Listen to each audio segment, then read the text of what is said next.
Welcome to the Force always. My name is Diz, aka David Zamet, and yes, this is the review for Superman. Look at that, huh? This is the popcorn. Check it out, popcorn tin. Woo! Look, it's pretty standard. Pretty standard. A nice little shield at the top. You know, nice metal finish.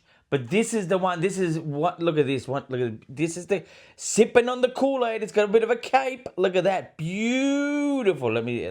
Huh? Superman. That's right. So, the big S. Let's get straight off the bat in what I thought of Superman. It's 10 o'clock in the morning. It was 10 o'clock in the morning. That was the viewing. That was the first session here in Melbourne, Australia. Today is, I think, the 11th. Technically, it has been seen by thousands of people already, which is one of my peeve hates is when you have a big premiere like this, they tend to sort of give you, the world premiere, which is fine, but then, previews to the preview and all the fans go out. My goodness, but anyway, it's done. It's pretty much, we're pretty much the first in the world to see this. Straight off the bat, Superman. 8 out of 10. That's right. 8 out of 10. Now, let me get right into the actual review. For starters, just before that this drink cup here, that's a 10. That's with the cape. Come on, that's a 10.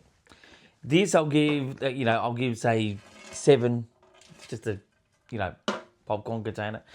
But the actual movie was 8 out of 10. Now, there is going to be some spoilers here, just to let you know. Not big time spoilers, but enough. But I'm going to be discreet as possible. The actual storyline has a very 80s simplistic sort of storyline, which is actually good. It sort of gives it a simplicity so kids can understand. With the, there's some intricacies to the whole storytelling, but it's a pretty simplistic sort of way of telling the story. And in an 80s sort of feel. And speaking of that 80s feel, probably before that, the look of the film, other than the effects and stuff like that, had a very comic book feel. Not like the Batman sort of series in the 1990s. Just a real colourful, real animated, still believable in a fantasy way, sort of comic book feel to it.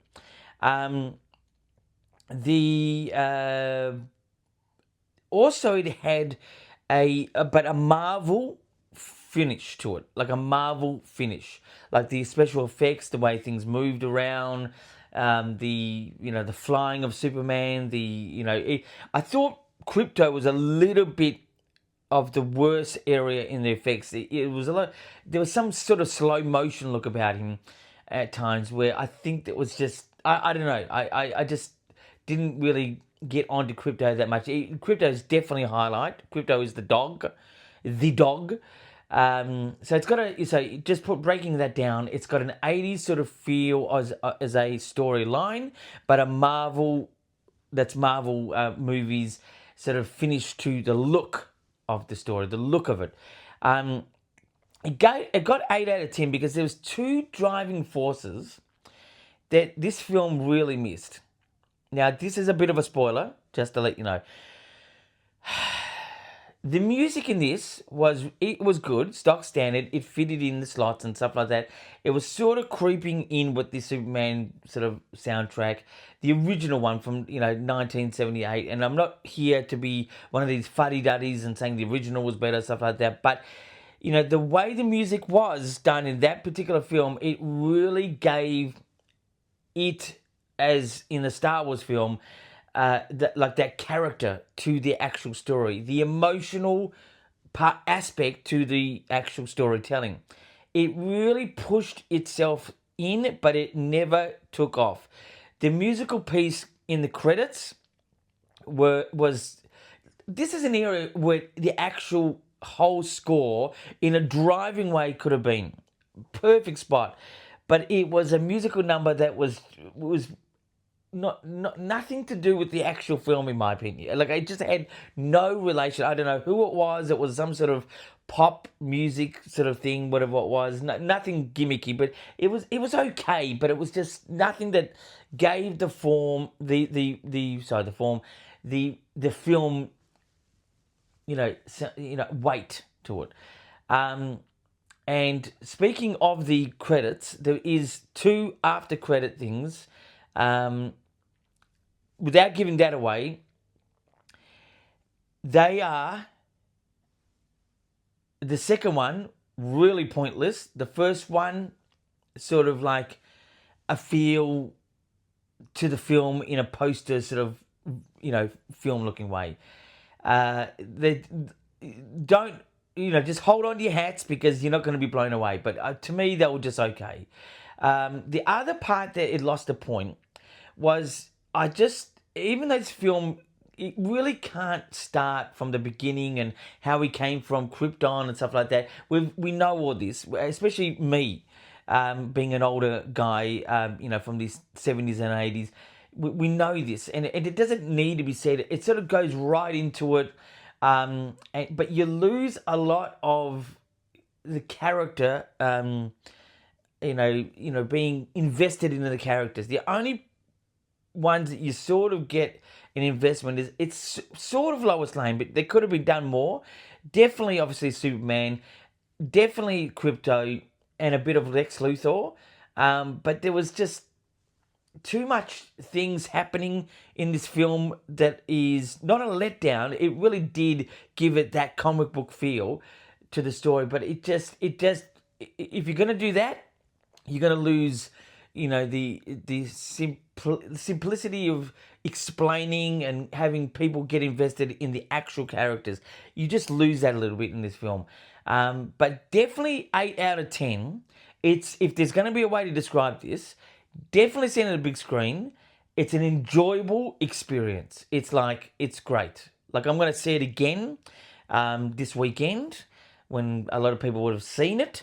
But it definitely is just an eye-pleasing, nice story. I was actually sitting next to can you believe it, a kid, I'm sure he was between 8 and 10. I mean, this cinema was small that I saw it in, but it was a nice modern cinema. And there was a number of kids in there. They were, I thought they were going to be rocking some lyrics and, Restless. But the kid, I noticed, was getting bored a lot, especially when there's stretched out dialogue scenes. There's a particular part where we've seen on the trailers already, like an interview, and where Lois Lane is interviewing Superman, and it just goes a bit too long. I thought, it just for a kid, it's not working. And yes, you need to have a bit more character development so we can invest in it, but it just needs to be done in not such a chunk of a long scene, especially if this is a friendly film.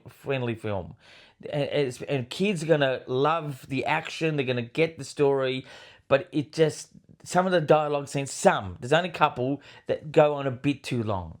But yeah, absolutely well worth it. I was super excited for this film. This and the Marvel film, the Thunderbolts, was probably my most anticipated. I went back and forth on it, to be honest, this year.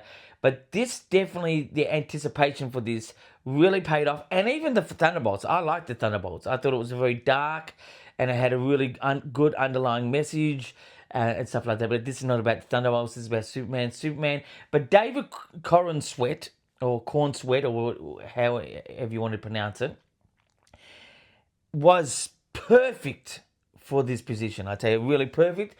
A lot of people have been going on about the costume of Superman, and I personally, put me in the bad books or the woke thing or whatever you want to call me or whatever it is, but I actually liked it. I thought it was actually good. The color was great, the texture was great, and it sort of I thought the shapes on it, even though it looked a bit, the padded sort of areas, it gave it a sort of a modern edge. Definitely the Superman logo. Like, I mean, that to me is a great update, even though it's not an update. It's actually something that was been done before, but it does give it a sort of a today sort of feel about Superman. It is a bit clean and squeaky sometimes, this film. David Corin Sweat, who plays Superman, his acting is great. Like, he really does deliver and do it well. Lois Lane, she's great as well. Really, delivers, and there's that sort of that sort of loving and journalistic sort of person. But just not enough time on the characters to be really invested in a number of them, because there was a lot happening. But yeah, so 8 out of 10, that is my Superman review. It's probably hitting your cinema right now. Anyway, enjoy it.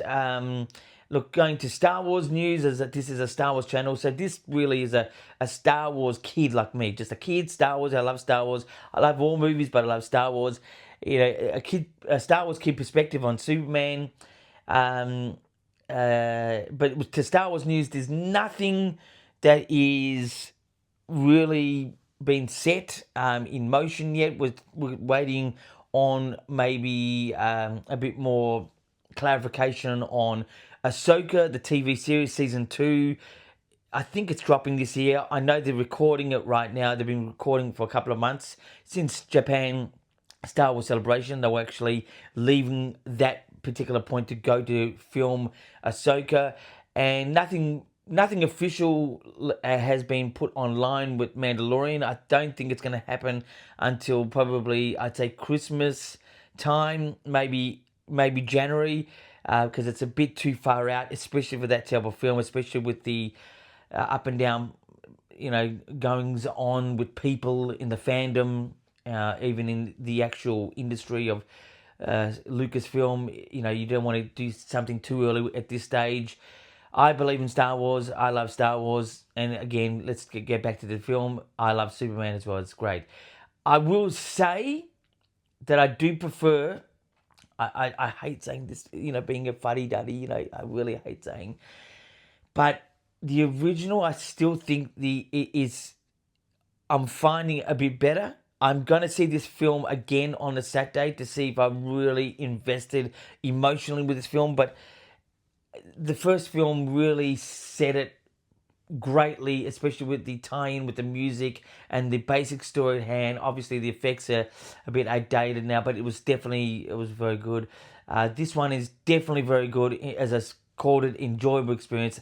8 out of 10. Anyway, until next time, my friends, keep rocking.